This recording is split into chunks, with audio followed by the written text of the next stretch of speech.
इतनी कविताएं हैं जो चांद पर लिखी गई हैं, और शायरी का तो कहना ही क्या। आप उसमें अपनी प्रेमिका का चेहरा देख रहे हो,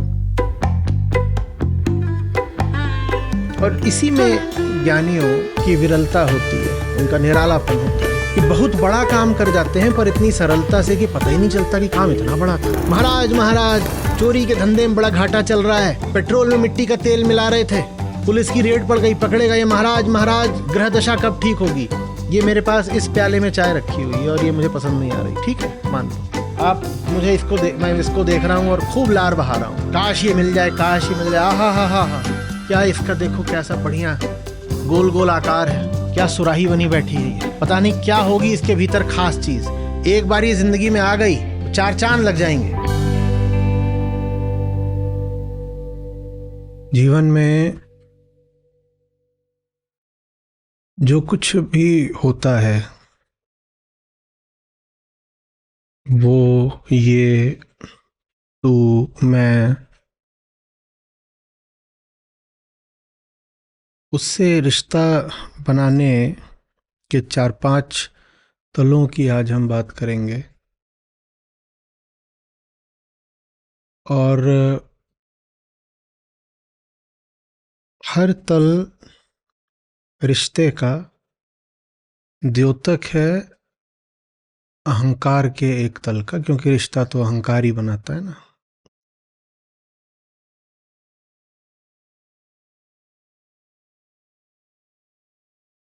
जो सबसे निचला तल होता है किसी भी विषय से,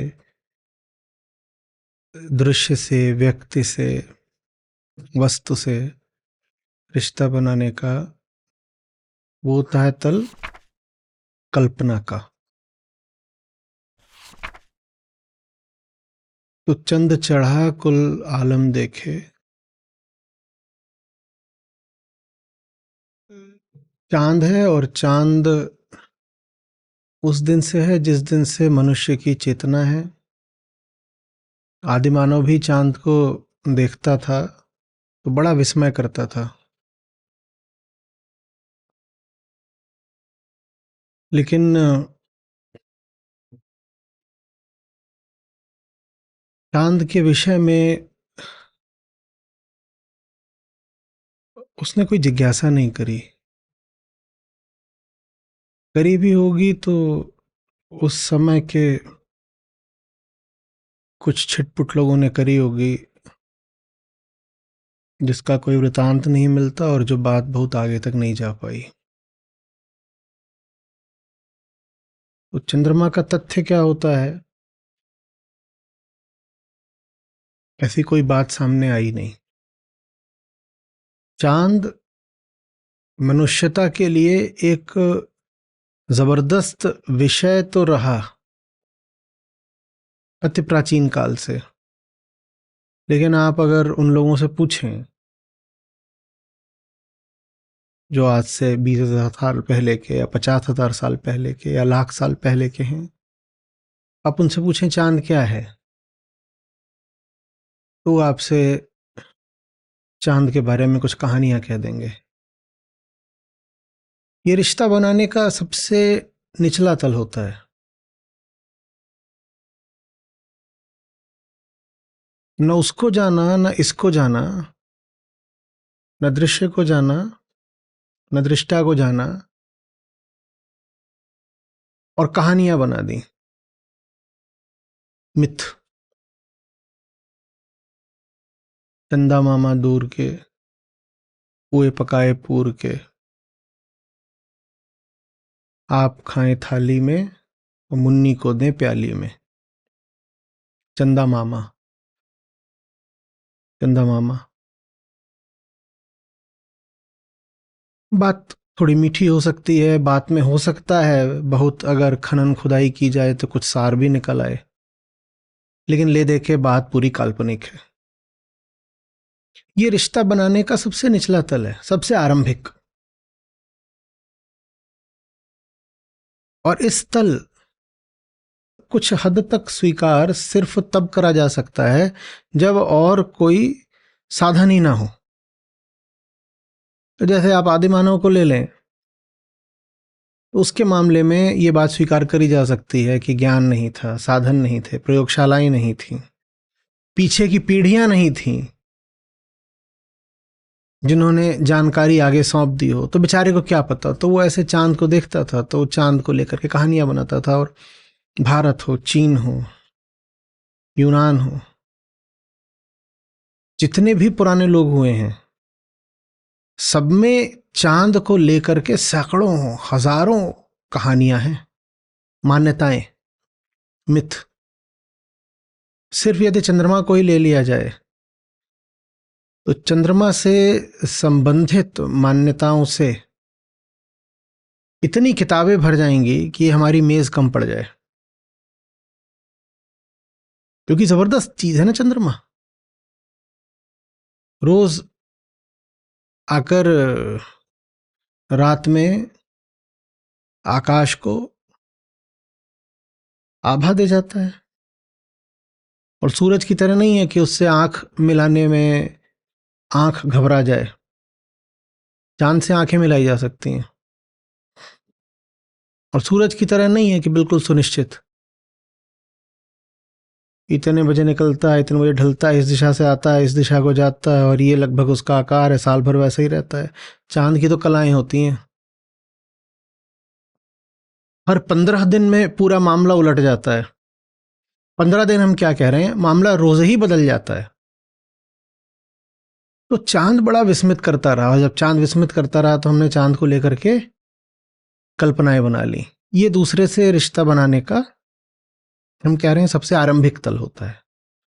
हम कहें सबसे निचला तल होता है तो वो बात भी सही है, पर कई लोगों को बात अखरेगी कि आप जो पूरी मिथोलॉजी होती है, आप उसको नीचे की बात क्यों बोल रहे हो। तो चलो, आरंभिक तल होता है। उसके बाद जब आप थोड़ा सा और जानने समझने की स्थिति में आते हो, आप कहते हो नहीं, जो हमें धारणाएं दे दी गई हैं, जो बातें प्रचलित हैं,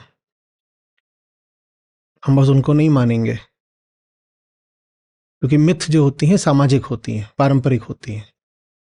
आप अकेले बैठ करके अपनी कोई व्यक्तिगत मिथ नहीं बना सकते। मिथ, हिंदी में मिथक बोलते हैं उनको। यहां मिथ से आशा झूठ नहीं है। मिथ का एक अर्थ झूठ भी होता है, हम उस अर्थ में नहीं कह रहे हैं, हम मिथक के अर्थ में कह रहे हैं। लगभग कह दो किंवदंती या लोक कथा, इस अर्थ में जनश्रुति।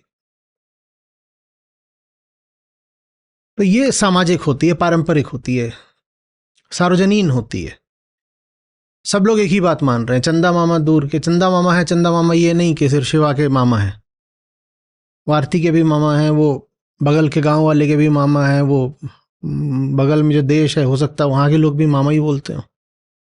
तो बात सार्वजनिक होती है। उससे जब थोड़ा हम आगे बढ़ते हैं तो हम कहते हैं कि वो विषय सिर्फ वही क्यों रहे जैसा दूसरों ने उसको बताया है।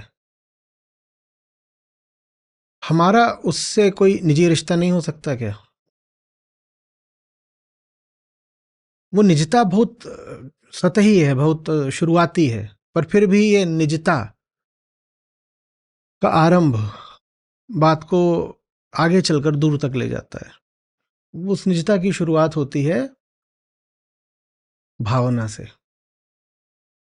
भावना से समझ आ रही बात? तो फिर जो लोग सार्वजनिक मान्यताओं से आगे बढ़ते हैं, वो कदम रखते हैं निजी भावनाओं के क्षेत्र में। तो यहां पर आ जाएंगे वो सब लोग जिन्होंने गर्मियों की रातों में छत पर लेटकर चांद को निहारा है और चांद में अपनी प्रियतमा का चेहरा देखा है। सार्वजनिक नहीं होती ना प्रियतमा, मेरी प्रियतमा। कितने ही गाने होंगे चांद पर जो आपने सुन रखे हैं, है ना? चांद से बातें करी हैं, कितनी कविताएं हैं जो चांद पर लिखी गई हैं, और शायरी का तो कहना ही क्या। अब ये जो शायरी है ये आप खुद लिख रहे हो, ये परंपरा ने और विरासत ने आपको नहीं सौंपी है। आप उसमें अपनी प्रेमिका का चेहरा देख रहे हो, पड़ोसी की प्रेमिका का चेहरा नहीं देख रहे हो।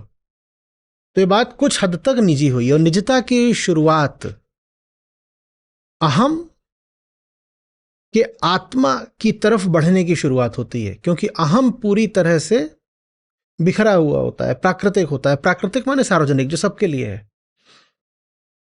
और आत्मा का तो अर्थ ही होता है मैं। हुँ? तो ये बात अब थोड़ी सी आगे बढ़ी है।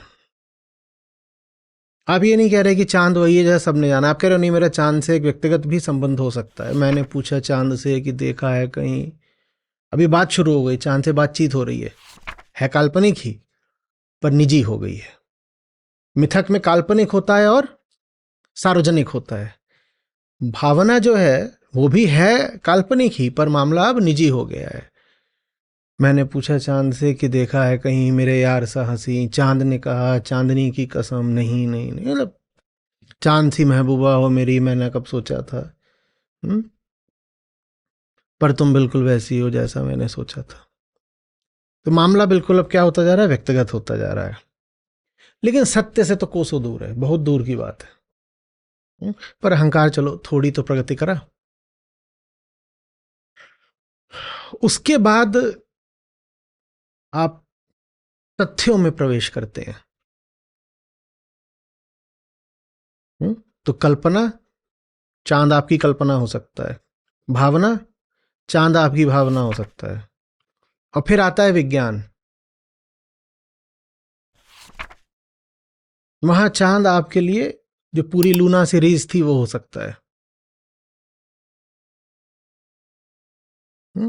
वो सारे यान जो भेजे गए थे चांद का अनुसंधान करने के लिए, जैसे भारत का अभी चंद्रयान था। फिर चांद क्या है ये आप अपनी कल्पना से नहीं पूछोगे, या आप नील आर्मस्ट्रॉन्ग से पूछोगे। तो मामला अब भावना से उठकर के आ गया, तथ्य में आ गया। समझ आ रही बात। लेकिन तथ्य के साथ भी एक चीज अभी जुड़ी हुई है, क्या? निजी स्वार्थ। निजी स्वार्थ। आप अगर चांद पे जाते हो तो सिर्फ अपनी आकुलता मिटाने नहीं जाते। आप चांद पर जाते हो तो अपना झंडा साथ लेकर जाते हो। आप चांद पर जाते हो तो कहते हो मैं यहाँ के खनिज का दोहन कैसे कर सकता हूँ, यहाँ अपना स्टेशन कैसे स्थापित कर सकता हूँ, यहाँ अपनी कॉलोनी कैसे बना सकता हूँ। समझ आ रही बात। तो हम जिसको तथ्य भी कहते हैं उसमें भी, उस रिश्ते में भी, तथ्यात्मक रिश्ते में भी स्वार्थ बैठा होता है। वरना हमारी आंखें हैं नहीं कि किसी भी विषय पर जाकर टिक जाएं उसका तथ्य जानने के लिए। हमारी आंखें अगर किसी विषय पर जाकर रुकती हैं तो हमारा स्वार्थ होता है। बहुत बड़ी भीड़ होगी, भीड़ में हर चेहरा संभावित रूप से एक तथ्य है, पर आपकी आंख हर चेहरे पर जाकर नहीं रुकती है। आपकी आंख कुछ विशेष चेहरों पर ही जाकर रुकती है जिनके साथ आपका स्वार्थ जुड़ा होता है। आप दुकान में जाते हो, दुकान में जितना माल रखा हुआ है, माल तो माल है, पर आपकी निगाह उड़ती उड़ती किसी खास माल पर जाकर रुक जाती है, और आप फिर उस माल के बारे में कुछ तथ्यगत पूछताछ करना शुरू कर देते हो। हाँ भाई साहब कितने का दिया, कहाँ से आता है, क्या गारंटी है, क्या डिस्काउंट है। ये सब आप पूछना शुरू कर देते हो। अभी जो आप पूछ रहे हो, आप सुनने में लगेगा कि आप तो फैक्ट्स पूछ रहे हो ना, पर उन फैक्ट्स के पीछे भी क्या बैठा हुआ है? स्वार्थ बैठा हुआ है। बात आ रही समझ में? तो ये चांद से रिश्ता बनाने का एक बहुत ऊंचा तल हो गया, लेकिन हम नहीं कह सकते कि ये सबसे ऊंचा तल है। सबसे ऊंचा तल है।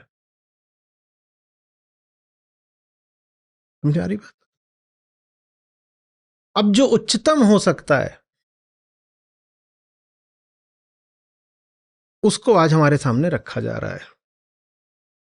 ये काम कबीर साहब कर रहे हैं, और जिस तरीके से कर रहे हैं वो इतना अनूठा है कि आपने कभी देखा सुना नहीं होगा।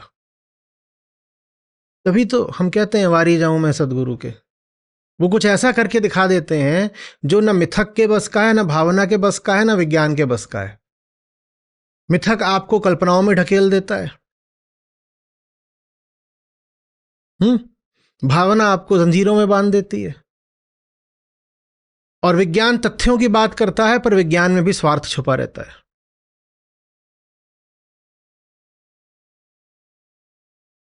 अभी जो होने जा रहा है वो इतना अपूर्व है कि वाह। और इसी में ज्ञानियों की विरलता होती है, उनका निरालापन होता है कि बहुत बड़ा काम कर जाते हैं पर इतनी सरलता से कि पता ही नहीं चलता कि काम इतना बड़ा था। अक्सर होता क्या है ना कि बड़े से बड़े काम में बड़प्पन इसमें नहीं होता कि क्या किया, बड़प्पन इसमें होता है कि क्या नहीं किया। जो नहीं किया वो दिखाई तो पड़ेगा नहीं, क्योंकि किया ही नहीं। चूंकि वो आपको दिखाई नहीं पड़ेगा तो आप उसके न करने का श्रेय भी कभी न करने वाले को नहीं दे पाएंगे। भाई मैं चांद को लेकर के कुछ अपनी कल्पनाएं लिख दूं या शायरी लिख दूं तो आप आधा तिहाई सही पर मुझे श्रेय देने को विवश हो जाएंगे, क्योंकि मैंने कुछ करा। यहां संत कबीर हैं, चंद्रमा को जिन भी रूपों में लिया गया है वो उन सब रूपों से इनकार कर रहे हैं। वो नहीं कह रहे हैं कि वहां पर चंदा मामा है कि चंद्र देवता है, नहीं बात करना चाहते। ना वो ये कह रहे हैं कि चांद मेरी प्रेमिका है। न तो वो चंद्र देव की बात कर रहे, न चंदा मामा की बात कर रहे, न चांद को प्रेमिका कह रहे, न ये कह रहे कि चांद क्या है, चट्टान का टुकड़ा भर तो है एक। जैसे पृथ्वी है, जैसे सब ग्रह, वैसे ही चांद भी बस चट्टान, हवा, पानी, गैस, यही तो है। और क्या है चांद? वो ये सब कुछ नहीं कह रहे। वो कुछ ऐसा कहने जा रहे हैं जो मैं कह रहा हूं बहुत अनूठा है। लेकिन वो जो कह नहीं रहे उसका आप श्रेय भी इनको कैसे दे दोगे? बड़ा मुश्किल हो जाता है ना ये देख पाना कि एक इंसान महान बस उन कामों से नहीं होता जो उसने किए। एक इंसान महान ज्यादा उन कामों से होता है जो वो कर सकता था पर उसने नहीं किए। पर चूंकि उसने नहीं किए तो हमें दिखाई भी नहीं दी। जब दिखाई भी नहीं दी है तो इतनी हमारी बुद्धि ही नहीं होती कि हम देख पाए कि वो व्यक्ति क्या क्या कर सकता था, पर कौन कौन सी राहें उसने ठुकरा दी। यहां आपके सामने जो संत शिरोमणि बात रख रहे हैं वो बात आखिरी तल की है। कम से कम 3 तलों को ठुकरा करके उन्होंने ये बात आपके सामने रखी है। पर जो तल ठुकराए गए हैं, मैं फिर कह रहा हूं, आपको दिखाई देंगे क्या? क्या उनके लिए बहुत आसान नहीं होता कि अगर वो चंद्रमा का प्रतीक ले ही रहे हैं तो जैसे इतने प्रतीक भरे पड़े हैं, आप ग्रीक मिथ में चले जाइए, आप पुराणों में चले जाइए, वो उनकी बात कर सकते थे ना। वो कवियों शायरों के पास जा सकते थे, लेखकों के पास जा सकते थे। उन्होंने ऐसा कुछ भी नहीं किया। और ना उन्होंने यही कह दिया कि चांद माने क्या, बस ऐसे ही प्रकृति ही तो है। उन्होंने चांद के साथ जो संबंध बनाया है, उन्होंने चांद में जो देखा है, वो बात इतनी सरल है और इतने आसान तरीके से उन्होंने समझा दिया है कि हम चूक जाते हैं महानता को पहचानने से। वो ये नहीं कह रहे कि मैं चांद को देख रहा हूं। मनुष्यता ने हमेशा चांद को देखा है। जो मिथक लिख रहा है वो भी क्या कर रहा है, नीचे से बैठ करके वो चांद को देख रहा है और कल्पना कर रहा है, अच्छा वो चांद है, जरूर सूरज का भाई है, बृहस्पति का बेटा है। और एक बार चांद और सूरज में लड़ाई हुई, पृथ्वी दोनों की बहन है। जब चांद और सूरज में बहुत लड़ाई हो गई तो बड़े भाई सूरज के पास जाकर के पृथ्वी ने कहा, अरे छोटे भैया चांद को छोड़ दो। सूरज ने कहा, नहीं मैं तो नहीं छोड़ूंगा, मैं तो उसे मार डालूंगा। तो पृथ्वी बहिना गिड़गिड़ाने लग गई कि नहीं छोड़ दो छोड़ दो। तो सूरज ने कहा, अच्छा तो इतना ही बोलती है, छोड़े देता हूं, लेकिन ये अपना पूरा रूप महीने में बस 2 बार दिखा पाएगा। बाकी दिनों में इसका रूप कटा कटा सा रहेगा, क्योंकि इसने बड़े भाई को क्रोधित करा है। बहुत आसान होता ना, मैं यहां बैठ के ऐसे चांद को देख रहा हूं, मैंने लिख दिया, और जो मैं लिख देता न जाने कितनी पीढ़ियां और आने वाले कितने मूर्ख इन बातों पर विश्वास करते भी रह जाते। किसी ने यूं ही बैठ के खुमारी में कुछ लिख दिया और उस पर आज तक विश्वास चल ही रहा है। या मैं कविता लिख देता। बताओ भाई, चांद पे 2-4 कविताएं क्यों नहीं? जब कोई लड़की गोरी गोरी होती है और उसका गोल गोल मुंह होता है तो उसको बोलते ही है मून फेस्ड। करो शायरी जितनी करनी है, वो चांद तो है ही नहीं। वो तो वहां दूर बैठी है और शीतल चांदनी उससे झर रही है। इतनी शीतलता तो मात्र मुझे मेरी प्रेमिका के ही सानिध्य में मिलती है। ये भी कर सकता था। यहां भी क्या किया गया, नीचे बैठ के उसको देखा गया। उसको मैंने क्या बनाया, विषय। क्योंकि अहंकार के लिए सब कुछ क्या होता है, विषय। क्योंकि उसे अपनी स्वार्थ की पूर्ति करनी है। विज्ञान ने भी यही किया, नीचे बैठ के पहले टेलीस्कोप से देखा the spots of the moon. फिर कहा अच्छा यहाँ क्या क्या हो सकता है, क्या नहीं हो सकता। यहीं से बैठ करके जुगाड़ लगाया। फिर कहा नहीं, प्रयोग करने के लिए और प्रमाण चाहिए। तो सीधे फिर यहाँ से अपना जो खोजी उपकरण है वो भेजा और वो चांद से मिट्टी विट्टी लेके आ रहा है, वहाँ पे कब चल रहा है। लेकिन यहाँ भी जो दृष्टि है स्वार्थ की तो भरी हुई है। ठीक वैसे जैसे जो स्वार्थ में भर के अपनी प्रेमिका को देख रहा है, जो स्वार्थ में बैठ के उसको चंद्रदेव बना रहा है और फिर चंद्रदेव से कह रहा है मुझे वरदान दे दो। वरदान में क्या चाहिए, खूब रुपया पैसा चाहिए। सब स्वार्थ की बातें। संत कबीर यहाँ से बैठ के चांद को नहीं देख रहे, वो कह रहे हैं चांद वहां से बैठ के मुझे देख रहा है। और कैसे देख रहा है, साक्षी की तरह देख रहा है। चंद चढ़ा कुल आलम देखे। वो ये नहीं कह रहे हैं कि वो मेरे काम की चीज है। ये काम वाली बात तो बहुत पीछे छोड़ाए हैं। वो चांद को भी देख रहे हैं तो उनको एक साक्षी दिखाई दे रहा है। और जो साक्षी है वो उनका विषय नहीं है, वो है मैं देखूं भरम दूर। कह रहे मैं चांद जैसा हूं। चांद मेरा कुछ नहीं है, मम का रिश्ता नहीं है। मम का रिश्ता तो तभी होता है जब अहम का रिश्ता होता है। मिथ वाले ने भी क्या कहा, चांद मेरा कुछ है। क्या है, मेरा देवता है। भावना वाले ने भी क्या कहा, चांद क्या है, मेरा महबूब है, महबूबा है। और विज्ञान वाले ने क्या कहा, चांद क्या है, मेरी खोज का विषय। और संत क्या कह रहे, मेरा विषय वो है ही नहीं। विषय बनाना तो हिंसा होती है। किसी को भी मैं क्यों विषय बनाऊं अपना। विषय बनाना माने जैसे शिकार बनाना, विषय बनाना माने जैसे निशाना लगाना। मुझे बनाना ही नहीं है। वो चांद को देख के कह रहे हैं वो वहां बैठा हुआ है और वो सारा आलम देख रहा है। आलम माने नजारा, दृश्य। कह रहे हैं वो वहां पर किसी की महबूबा वगैरह कुछ नहीं है, वो साक्षित्व का बिंदु भर है एक। यानी उसको देख के तो मुझे यही स्मरण आता है कि जैसे वो वहां पर बैठ करके सबका निष्पक्ष दृष्टा हो गया है, वैसे ही गुरु कृपा से मैं भी अब समस्त जीवन का दृष्टा हो गया हूं। मैं देखूं भरम दूर। जैसे वो वहां बैठ के बस देख रहा है, कुछ लेना देना है। तुम्हारी पृथ्वी पर क्या चल रहा है इससे चांद को क्या लेना देना। तुम्हारी लॉटरी लग जाए तो करोड़ों लग जाए, तुम्हारी गाड़ी चोरी हो जाए, कुछ हो जाए, तुम्हारी भैंस भाग गई तो उससे पूर्णिमा पे क्या असर पड़ेगा, अमावस पे क्या असर पड़ेगा, कुछ नहीं। अपना काम कर रहा है चांद वहां। समझ में आ रही बात। निष्पक्ष, निर्लिप्त, निष्पृह दृष्टा। चंद चढ़ा कुल आलम देखे। कुल आलम माने पूरा दृश्य, संपूर्ण दृश्य। आधी बात नहीं। अहंकार हमेशा आधी बात देखता है, जितने उसके मतलब की होता है देखता है, बाकी की उपेक्षा कर देता है। चांद वहां बैठ करके सब कुछ देख रहा है, सब कुछ देख रहा, लेना देना कुछ नहीं। लेना ना देना, मगन रहना। और फिर ये नहीं कह रहे हैं कि मुझे चांद से कुछ चाहिए, कह रहे हैं मैं चांद हूं। चांद कोई प्रेमिका वगैरह नहीं है मेरी, मैं ही चांद हूं, मैं ही चांद हूं। ऐसा नहीं कि कवियों ने चांद को हमेशा बड़ी तारीफ से ही कहा है। एक बड़ा अच्छा कविता संग्रह है जिसका नाम है चांद का मुंह टेढ़ा है। कल्पना की बात है, कुछ भी कल्पना कर लो। हाँ, कि कहता है जब मेरा चांद दाग धब्बे लेकर के चलता है। विद्वानों की बातें। तो किसी से कहा, अरे तुम्हें इतना साफ होने का हक किसने दिया। और विद्वानों के पीछे कई बार मूर्ख भी आ जाते हैं, वो भी ऐसी कुछ बातें बोल देते हैं कि चांद से चांदनी लो धब्बे नहीं।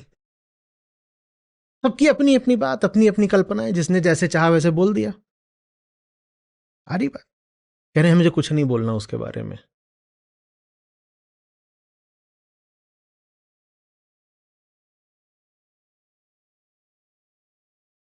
ये अहंकार का, चेतना का सबसे ऊंचा तल होता है। मैं साक्षी हो गया हूं। मेरे पास ऐसी कोई अपूर्णता है नहीं कि जिसके लिए मैं राहु केतु चंद्र, मंगल, बुध, बृहस्पति, शनि, सबका इस्तेमाल कर डालूं। आप करते हो कि नहीं करते हो? आपकी जितनी कामनाएं हैं उनके सबके लिए आपने किसी को छोड़ा? तो गनीमत की बात है कि सौर मंडल में 9 ही ग्रह हैं, नहीं तो बाकी अगर 50-60 होते आप उनका भी इस्तेमाल कर डालते। शनि की ये दशा चल रही है, मंगल में ये बैठ गया है, बुध में वो हो गया है, इसका ये हो गया है, सूर्य कुपित है, फलाने का ऐसा है। ये सब स्वार्थ का खेल आपको दिख नहीं रहा है? ये सारी विद्याएं कोई निष्कामता की हैं, या ये सारी बातें बस कामना पूरी करने के लिए की जाती हैं? महाराज महाराज चोरी के धंधे में बड़ा घाटा चल रहा है, पेट्रोल में मिट्टी का तेल मिला रहे थे, पुलिस की रेड पड़ गई, पकड़े गए, महाराज महाराज ग्रह दशा कब ठीक होगी? अब वो अपना बैठ करके बता रहे हैं ऐसे कर दो, वैसे कर दो, चांद में ये लगा दो, फलाने को ये कर दो। तुम्हारे घर में शौचालय कहाँ है? तुम्हारे घर में शौचालय पूरब की तरफ है? नहीं, तुम अपने घर में हैंगिंग टॉयलेट लगवाओ, आसमान से वर्षा होनी चाहिए। ये जो भी चल रहा है किस लिए चल रहा है? कामना पूर्ति के लिए चल रहा है ना। चांद से ऋषि कामना पूर्ति का रिश्ता नहीं रखेंगे, और कामना और कहानी और कल्पना ये सब एक साथ चलते हैं। जहां भी कहीं पर कहानियां सुनना, कल्पनाएं सुनना, जान लेना कि व्यक्ति का बड़ा भारी स्वार्थ है। नहीं तो ये इतनी कहानी कहां से लेके आ जाएगा? कहानियां आसमान से नहीं टपकती, कहानियां स्वार्थ के गंदे कीचड़ से पैदा होती हैं, और फिर हम उन कहानियों को पवित्र पावन मानकर आगे बढ़ाते जाते हैं। कह देते हैं कहानियां थोड़ी हमारी परंपरा है, दुनिया भर में हुआ है। और यहां है आपके सामने एक वास्तविक ऋषि, संत शिरोमणि। वो कोई कहानी नहीं कह रहे, वो कह रहे हैं बस साक्षी, कुछ लेना देना नहीं है। साक्षी होना कोई किरदार नहीं है। साक्षी होना ऐसा नहीं है कि जैसे वहां चांद बैठा हुआ है कैमरा लेकर के और पृथ्वी की रिकॉर्डिंग कर रहा है, वो नहीं है। वो काम सैटेलाइट का होता है। आप जब सैटेलाइट छोड़ते हो तो वहां से कैमरे से पृथ्वी को देख रहा होता है, चांद पे कोई कैमरा नहीं लगा हुआ है। निष्पक्ष दृष्टा ऐसा जो देख तो रहा है पर देख नहीं भी रहा है। निस्वार्थ देखना, ऐसा देखना जिसमें कुछ मिल नहीं सकता, कुछ खो नहीं सकता। जो स्वार्थ में भरकर देखे वो आर्टिफिशियल सैटेलाइट कहलाएगा। अंग्रेजी में हम चांद को भी सैटेलाइट ही कहते हैं पृथ्वी का, पर नेचुरल सैटेलाइट। समझ में आ रही बात ये? चंद चढ़ा कुल आलम देखे। सोचो कितने आगे की बात है कि आप चांद को कहो, और ये ना कहो कि मुझे चांद को खाना है, मुझे चांद को पाना है, पकाना है। यही तो करते हो। आप कहो मैं चांद हूं, मुझे वैसा ही हो जाना है कि जो पृथ्वी से उठा हुआ है और बस पृथ्वी को चुपचाप देखता है ऊपर से। ये होती है खास बात। ये है उच्चतम तल किसी विषय से रिश्ता बनाने का। साक्षी हो जाओ, साक्षी हो जाओ, विषय के भी और विषयता के भी। वास्तव में साक्षी हो जाना और स्वयं को विषय से अभिन्न जान लेना बिल्कुल एक बात है। क्योंकि वो जो सामने वाला है वो तुम्हारे लिए विषय रहता ही तभी तक है जब तक तुम अपने आप को उससे अलग समझ रहे हो। जब समझ रहे हो कि उसमें कुछ खास है जो उसको हासिल करने पर मुझे मिल जाएगा, वो मुझसे अलग है, उसमें कुछ खास है, तभी तक तो उससे कामना का रिश्ता रहता है ना। जब तुमने देख लिया कि तुम और वो विषय एक ही चीज है तो उससे कामना का रिश्ता मिट जाता है। यही साक्षित्व है। साक्षित्व दो तरह से समझा जा सकता है। एक तो ये कि मैं विषय और विषयता, दृश्य दृष्टा दोनों को एक साथ देखने लग गया, ऐसे भी समझ लो तो उपाय बढ़िया है। और दूसरा तरीका यह है कि विषय और विषयता का अंतर ही मिटा दिया, दिख गया दोनों एक है। वो भी क्या है? 3 गुण, मैं भी क्या है? 3 गुण। उसमें ऐसा कुछ नहीं है जो मेरी प्यास मिटा देगा। जब उसमें ऐसा कुछ नहीं है तो मैं उसकी कामना क्यों करूं? जब उसमें वैसा कुछ नहीं है तो मैं उसकी कामना क्यों करूं? ये मेरे पास इस प्याले में चाय रखी हुई है और ये मुझे पसंद नहीं आ रही, ठीक है, मान लो। आप मुझे मैं इसको देख रहा हूं और खूब लार बहा रहा हूं, काश ये मिल जाए, काश ये मिल जाए, हा हा हा हा। क्या इसका देखो कैसा बढ़िया गोल गोल आकार है, बिल्कुल महबूबा है, और मैं तो ऐसा हूं, ये देखो, कोई रंग नहीं, कोई रोगन नहीं, बिल्कुल एकदम। और ये देखो तुम, ये क्या सुराही बनी बैठी है, ये पता नहीं क्या होगी इसके भीतर खास चीज। एक बार ये जिंदगी में आ गई तो चार चांद लग जाएंगे। एक नहीं, कितने चांद?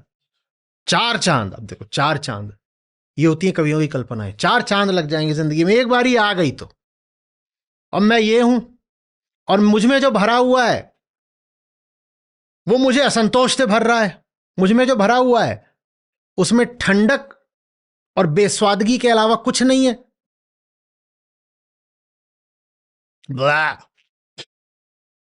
मैं तो ये हूं, मुझे अपना ही स्वाद पसंद नहीं, पर मैं इसको देख रहा हूं तो मैं आहा हा, जिंदगी में सुराही आ गई है। और ये सर पे देखो इसने क्या बांध रखा है, आहा हा, क्या बालों का इसने खास इंतजाम किया है। ये देखो, ये मेरे पास क्या है? कुछ नहीं, टकला,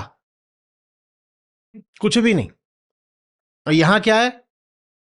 ये देखो तो, हाँ, और एकदम इसका ऐसा सर्पाकार सा शरीर है, लहराता हुआ सा। ये बाहर बाहर की बात है। मुझे पता चल जाए कि ये जो चाय इसमें भरी हुई है वही चाय तो इसमें भरी हुई है, तो अब मैं इसके पीछे जाऊंगा? बोलो, बोलो। हम्म, कुछ समझ में आया है तुझे? जो इसमें भरा है ना, जिसको बोलते हो आगथू, वही इसमें भरा है। पर तुम इसके शरीर को देख के सोचते हो कि इसमें कुछ खास भरा है। नहीं, जो तुम में भरा है वो इसमें भरा है, हर तल पे, स्थूल सूक्ष्म सब। तो इसको कहते हैं दृष्टा और दृश्य का अंतर मिट जाना है। दृष्टा को दिख गया कि जो मैं हूं वही तो ये है, तो इसको हासिल करके क्या मिलेगा? ले, और मिल गया, यही जो तुम्हारे पास पहले से था वही और मिल गया, पियो मरो। खुद को पहले नहीं झेल पा रहे थे, और कुछ ऐसा जिंदगी में ले आए जिसमें और ज्यादा वो चीज है जिसको तुम पहले ही नहीं झेल पा रहे थे। तुम मरोगे और क्या करोगे? तो दिख गया कि दृश्य और दृष्टा दोनों एक चीज है। जब दोनों एक हो गए तो ये भी मुक्ति है। ये भी प्रकृति, मैं भी प्रकृति। एक अर्थ में ये भी पूरा है, मैं भी पूरा हूं। एक अर्थ में जो इधर है वही इधर है। इन दोनों के संगम से, गठजोड़ से कुछ अतिरिक्त हासिल नहीं होना है। तो एक ये तरीका है। और एक तरीका क्या है कि ये भाई साहब इनको टकटकी बांध के घूरते रहते थे, और मैं समझता था कि मैं ये हूं, मैं तो ये था, और मैं इनको क्या करता था? टकटकी बांध के घूमता था और शायरी करता था। तो मैंने कहा मैं ये नहीं हूं, मैं ये हूं, मैं चांद हूं। और चांद अब क्या कर रहा है? दोनों को देख रहा है। इसको भी मुक्ति कहते हैं। एक तरीके से ऐसे कह सकते हो, मैं ये हो गया। तो फिर इसको क्या बोल देते हैं? आत्मस्थ हो जाना। ये तुरीय है, ये चौथा हो गया। नीचे 3 कार्यक्रम चल रहे हैं, ये चौथा हो गया। 3 कार्यक्रम सामान्य चेतना के, ये चौथा हो गया। अभी ऊपर से इन दोनों का खेल देख रहा है, इनके लफड़ों से कोई लेना ही देना नहीं, मुक्त हो गया। चंद चढ़ा कुल आलम देखे, मैं मुक्त हो गया। नीचे तुम्हें जो करना है करते रहो, मैं मुक्त हो गया। मुक्त दूसरों से नहीं हो गया, मुक्त दूसरों के साथ साथ स्वयं से भी हो गया। मैं हूं, ये तुम हो, मैं और तुम दोनों से मुक्त हो गया। ये मैं है, ये तुम है, मैं और तुम दोनों से मुक्त हो गया। समझ में आ रही बात? चंद चढ़ा कुल आलम देखे, बिल्कुल वो वही बात है कि इसकी पहचान ही मिट गई, क्योंकि इसकी पहचान सदा किसके संदर्भ में थी? इसके। ये हमेशा यही बोलता था ना, इससे पूछो तू कौन है, तो ये बोलता था कि मैं वो जिसको इसकी अभिलाषा है, मैं वो जो इसका मित्र है, सेवक है, स्वामी है, पति है, कोई है, पिता है, माता है, कुछ है। तो इसकी पहचान हमेशा इससे भिन्नता रख के थी ना, कामना रख के थी। मैं कौन हूं? मैं इसका आशिक हूं।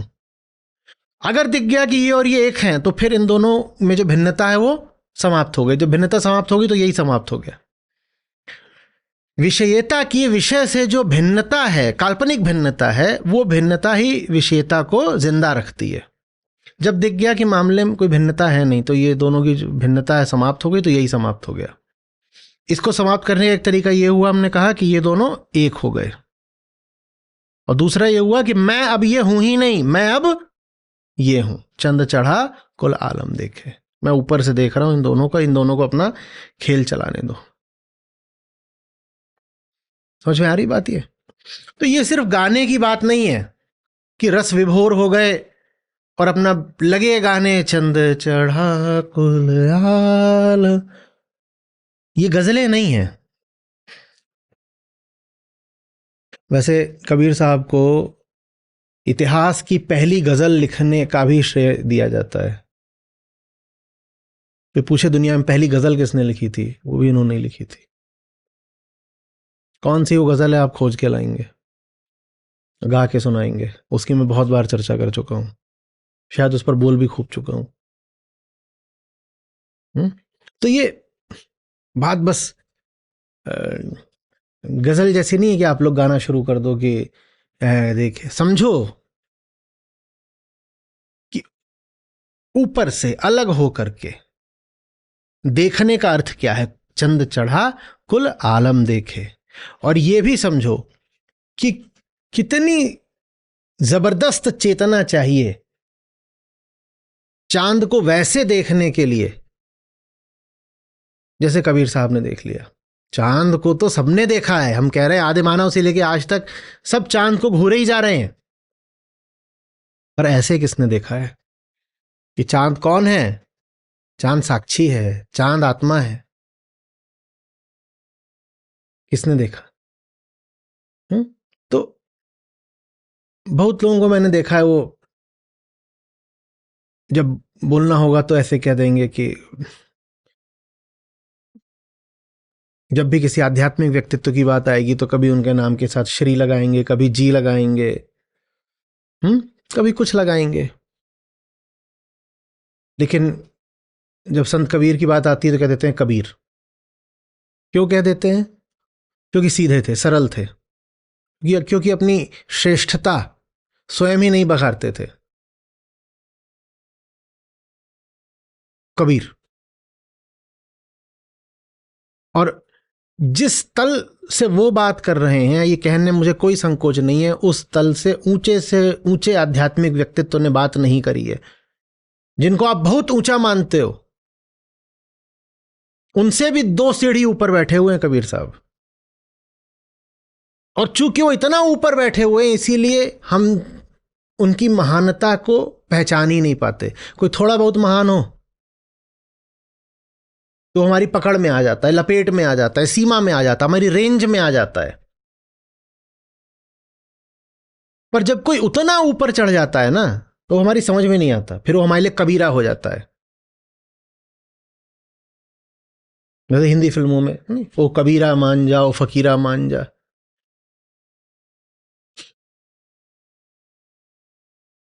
आ रही बात?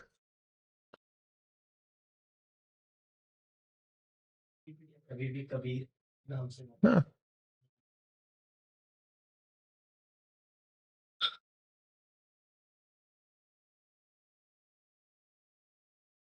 अब जो पिछली वाली बात थी उससे थोड़ा सा जुड़ते हैं तो एक और खूबसूरत पक्ष सामने आएगा। वारी जाऊं मैं सतगुरु के, किया मेरा भरम सब दूर। और चंद चढ़ा कुल आलम देखे, मैं देखूं भरम दूर। तो गुरु का यही काम है, आपको चांद बना दे। आप चांद बन जाओगे तो अच्छी बात है, शायरों के लिए आप में बड़ी खूबसूरती आ जाएगी, सब ठीक है। पर चांद बनने का अर्थ होता है वो जिसके भ्रम दूर हो गए हैं। और कोई उद्देश्य नहीं होता आध्यात्मिक प्रक्रिया का, कुछ भी नहीं। रिद्धि सिद्धि ये सब कुछ नहीं, लेना देना नहीं। ज्ञान भक्ति कुछ नहीं, तंत्र मंत्र कुछ नहीं। एक ही उद्देश्य होता है, सब भ्रम दूर हो जाएं। सब भ्रम दूर हो जाते हैं जब सब भ्रमों के केंद्र में जो भ्रम बैठा होता है, द मदर इल्यूजन, वो दूर हो जाता है। क्या? अहम, मैं हूं। यही गुरु का काम होता है और यही ग्रंथ का काम होता है। इसीलिए भगवत गीता श्रेष्ठ है। और इसीलिए मैं कहता हूं कि जो गुरु जो ग्रंथ मैं के अतिरिक्त कोई भी और बात कर रहे हों, उनको जान लेना कि वो कुछ और ही है। उन्हें ग्रंथ मत कह देना, उन्हें गुरु मत मान लेना। 4 आपको आज तल बताए। पहला, कल्पना का। कोई किताब मिल जाए जो काल्पनिक कहानियों से भरी पड़ी है, वही चंदा मामा, सूरज का 7वां घोड़ा, जान लेना अच्छी बात है, बढ़िया बात है, हम पढ़ लेंगे, कुछ सीखने के लिए ठीक होगी। पर इसको हम ग्रंथ नहीं बोल सकते, इसको शास्त्र नहीं बोल सकते। कहानियों की किताबें अच्छी बात है, कहानियों की किताबें कोई बुरी थोड़ी होती हैं सब। फिर आती हैं शायरी की बातें, अच्छी बात है, मन बहलाना है तो जाकर के पढ़ लो शायरी, मैंने पूछा चांद से। पर उसको भी श्रेष्ठतम का स्थान मत दे देना। उसके बाद आता है विज्ञान। विज्ञान सबसे ऊंचा है, सबसे ऊंचा है, बहुत उसको इज्जत देना। लेकिन विज्ञान से भी ज्यादा इज्जत उसके लिए रखना जो तुम्हें मैं की असलियत तक ले जाए। उसको ही ग्रंथ कहते हैं, उसको ही शास्त्र कहते हैं, उसको ही गुरु कहते हैं, जो सारे भ्रम दूर कर दे। और हमने कहा सब भ्रमों के केंद्र में क्या बैठा होता है? अहम भ्रम। अहम भ्रम, वही सबसे बड़ा भ्रम है कि मैं हूं। The ego is the first superstition. Ego क्या है? एक कयास है, एक तुक्का है, एक अनुमान है कि प्रकृति में गति हो रही है तो जरूर गति को करने वाला भी कोई होगा। ये पूरा मुझे संसार दिखाई पड़ता है तो जरूर इस संसार को रचने वाला भी कोई होगा। मेरे मुंह से शब्द निकल रहे हैं तो जरूर भीतर कोई इन शब्दों को बोलने वाला भी होगा। अहंकार ये अनुमान है जो कर्म को देखता है और कर्ता को खड़ा कर देता है। आज मैंने एक जगह पर, एक दीवार पर एक नजारा देखा। उन्होंने सजावट के लिए बना रखा था दीवार पर एक शेर, शेर का चेहरा उभार के साथ, ठीक है, जैसे दीवार से एक उभार हो, और वहां पे चेहरा बना रखा था शेर का, और उसके मुंह से पानी गिर रहा था। उसके मुंह से पानी गिर रहा था। मैंने कहा यह अहंकार है। पानी तो गिर ही रहा होगा, पानी गिर रहा है, पर उसके इर्द गिर्द एक चेहरा खड़ा कर देना, यही अहंकार है। जैसे कि उस चेहरे की वजह से पानी गिर रहा है, जबकि पानी तो गिर ही रहा है। वो चेहरा ना हो तो भी पानी गिर रहा है, पर अहंकार कहता है पानी अगर गिर रहा है तो मैंने गिराया होगा। और ये हम कर भी देते हैं। आप पहाड़ों पर जाएंगे तो वहां कई बार ऐसे ही पानी गिर रहा होता है, ऊपर से छोटे छोटे झरने होते हैं। तो जहां से वो पानी थोड़ा सा रिस रहा होता है, उसके आसपास एक चेहरा बना दिया जाता है और उसका ऐसे मुंह खोल दिया जाता है, उसके भीतर से ऐसा लगता है पानी आ रहा है। तो जो ध्यान से ना देखे उसको ऐसा प्रतीत होता है, बल्कि जो हमारा सोया हुआ मन है वो तुरंत ही एक पहली झलक में तो यही निष्कर्ष निकालता है कि जैसे किसी के मुंह से पानी आ रहा है। और वो वही दर्शाने के लिए बनाई भी जाती हैं ऐसी आकृतियां। तो उसमें क्या होता है? उसमें ऐसा होता है चेहरा है, चेहरे के बाद पानी है। कॉज पहले है, इफेक्ट बाद में है, जबकि बात असली दूसरी है। पानी पहले है, चेहरा तो बाद में बना दिया गया। यही अहंकार है कि कर्म हो रहा है तो करने वाला कोई होगा। पानी गिर रहा है तो जरूर किसी से, किसी के मुंह से गिर रहा होगा, किसी के किए से गिर रहा होगा, जबकि किसी किए से नहीं गिर रहा हो तो प्राकृतिक झरना है। बात प्राकृतिक है, लेकिन कोई खड़ा हो जाता है झूठ मूठ उसका श्रेय लेने के लिए, उसको ही अहंकार बोलते हैं। ये चेतना की एक नीचे वाली स्थिति है, कहानी की स्थिति है। इसीलिए आप ये भी समझ रहे होगे कि मिथकों में और कहानियों में, कथाओं में अहंकार की इतनी रुचि क्यों रहती है, क्योंकि वो स्वयं एक कहानी है। गुरु का काम आपको कहानियों में और लिप्त कर देना नहीं है।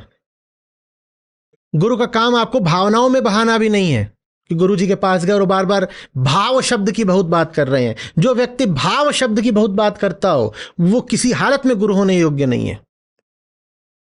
ये भाव वो भाव, लोगों ने साक्षित्व को भी भाव बना लिया।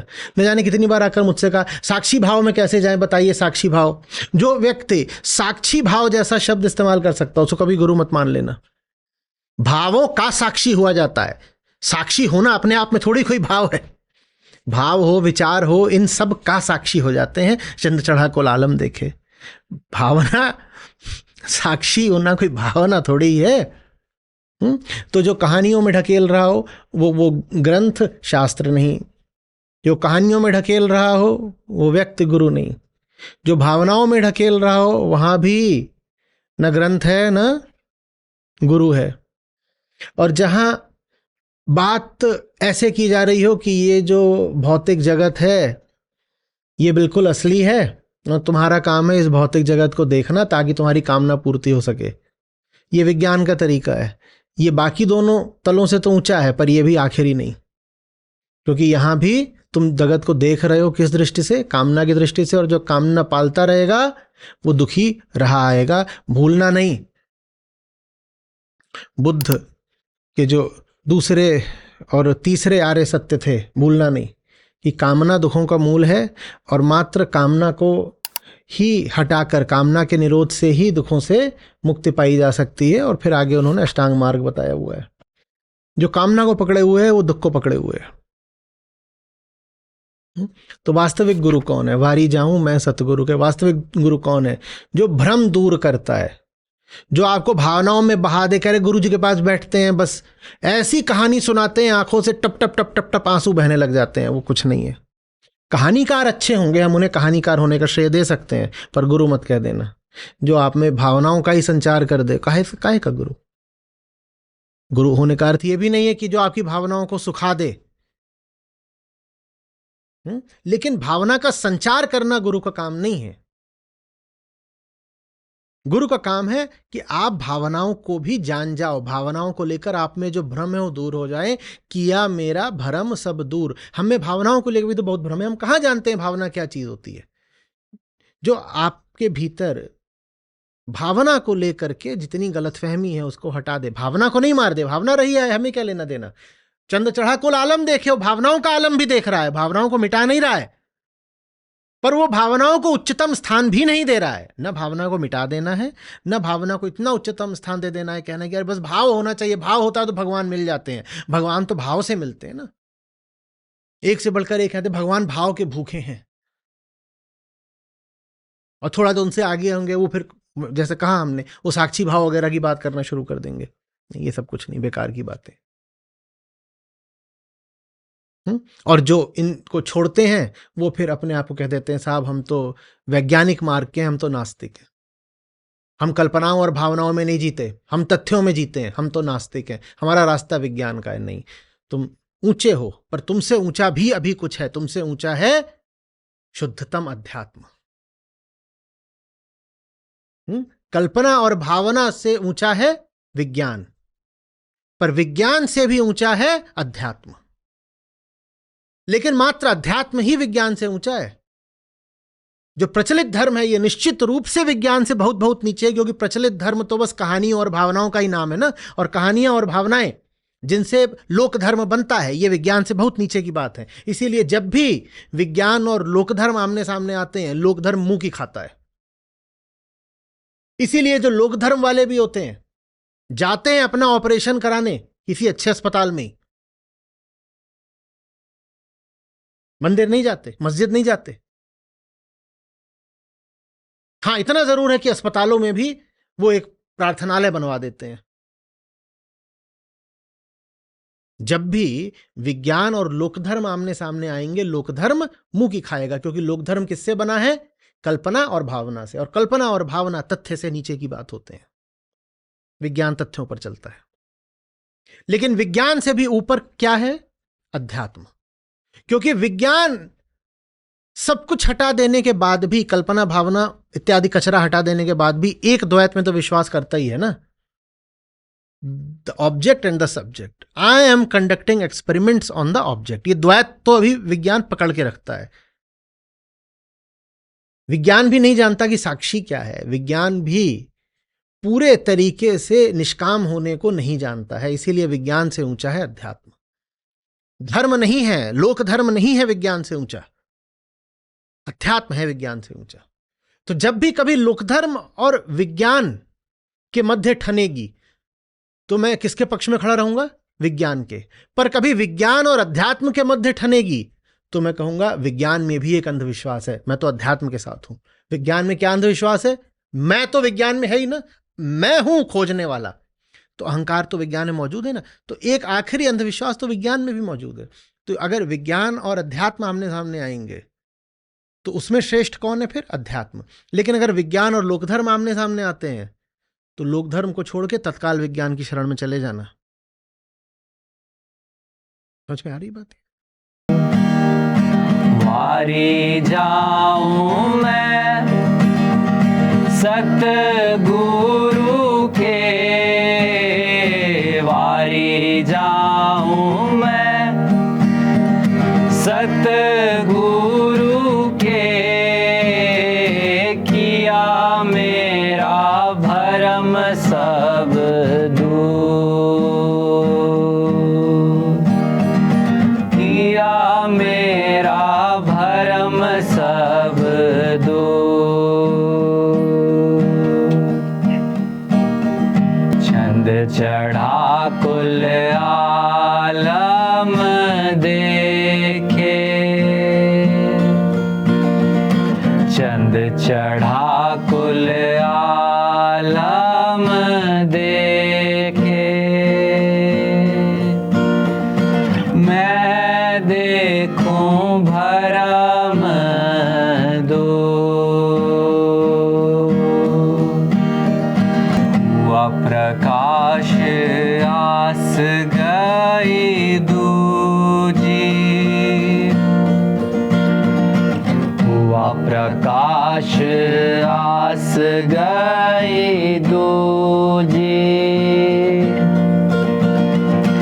उगिया निर्मल नो,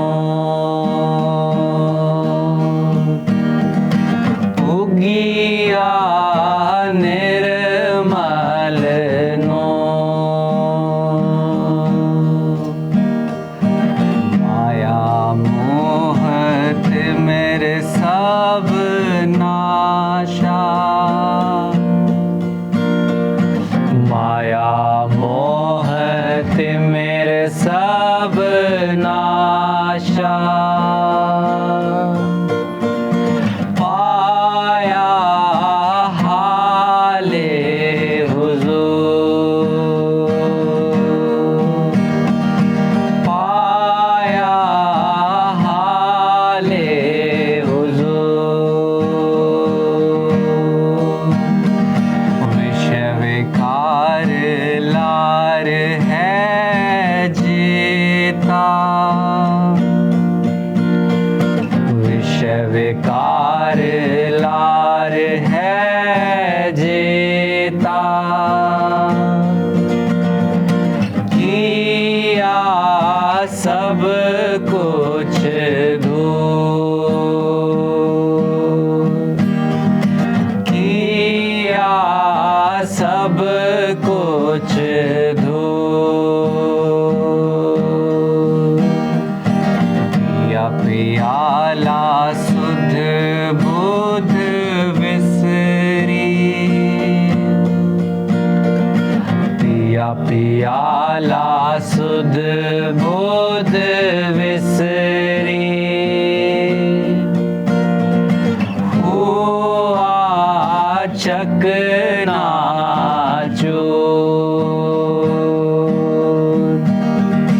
हुआ चकनाचूर।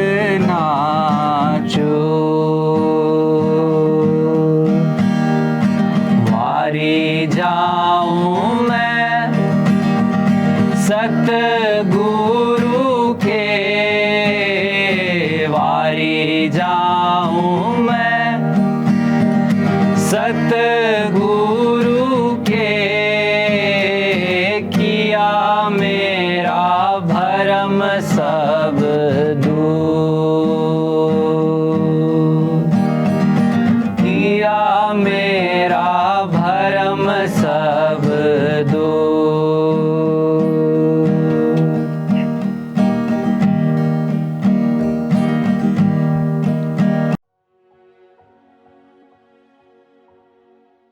सर मेरा नाम दिनेश है और मैं आचार्य जी को पिछले 5 सालों से सुन रहा हूँ।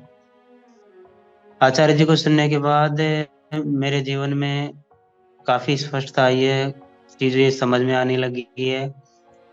मेरे जीवन में जो गहरे से गहरे दुख थे वो आचार्य जी के आने के बाद ही कटने लगे हैं, कम होने लगे हैं।